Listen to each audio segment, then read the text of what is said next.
High voltage Cooch Behar CA ইস্যুতে মোদি মমতার হুঙ্কার। আসামকে সামনে রেখে নাগরিকত্ব আইন নিয়ে কেন্দ্রকে তোপ মমতার। পাল্টা মোদি গ্যারান্টির দাওয়াই প্রধানমন্ত্রীর। টার্গেট উত্তরবঙ্গ, ফের সিএ নিয়ে চড়া সুর তৃণমূল সুপ্রিমোর। আমরা এনআরসি করতে দেব না, কে করতে দেব না, কারো অধিকার কেড়ে নিতে দেব না।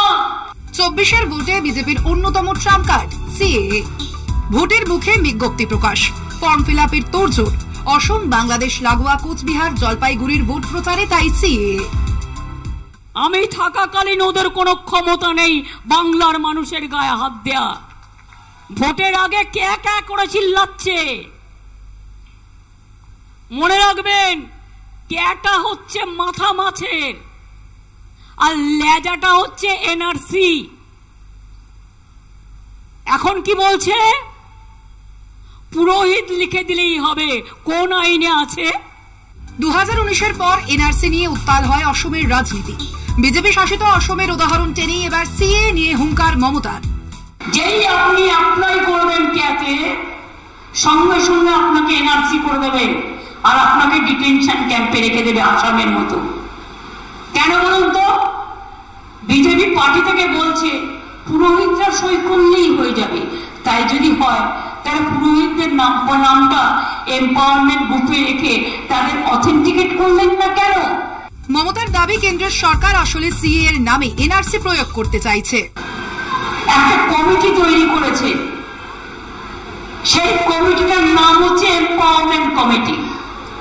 তারা নাকি ক্যাট সার্টিফিকেট দেবে।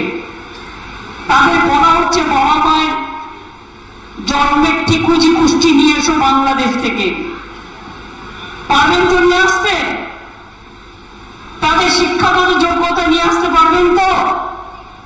আর দুই, কে যদি এতই এনআরসি থেকে আলাদা হয়, তা সেন্সাসের লোক কেন সেখানে ঢোকালেন?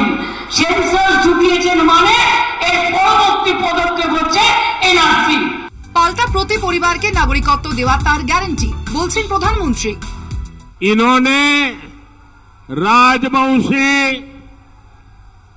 नामशूद्र और मतुआ साथियों की कभी परवाह नहीं की, लेकिन आज जब बीजेपी सरकार सीएए लेकर आई है तो ये अफवाहें फैला रहे हैं। मां भारती पर आस्था रखने वाले हर परिवार को नागरिकता देना ये मोदी की गारंटी है। নাগরিকত্ব হারানোর আতঙ্কে কয়েকদিন আগে কলকাতার এক বাসিন্দা আত্মঘাতী হন। পরিবার অন্তত সেরকমই দাবি করে। মমতার নির্বাচনী ভাষণে সেই ঘটনার উল্লেখ। কলকাতা টিভি।